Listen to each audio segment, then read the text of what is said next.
Hello mga kadesning nga feeling like me, char. So anyway, sa nakikita nyo po mga kadesni, may kinuha si Disney Princess na mahiwagang pajama or pants. Ito po yung technique ni Disney Princess pag nasa bahay na naka-short at may biglang lakad. Yun. Dala-dala niya yung pants niya and outfit check. Wow, perfect. No ligo.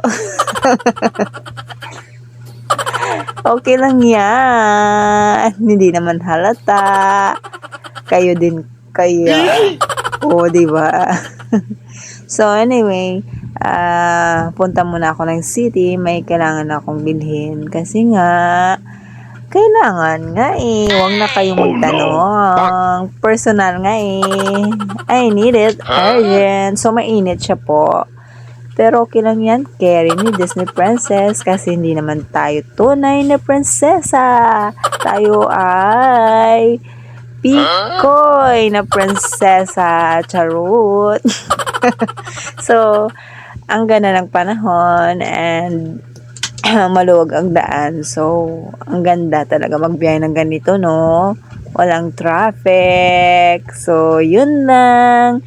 And that's it for today. Bye-bye mga kadesne.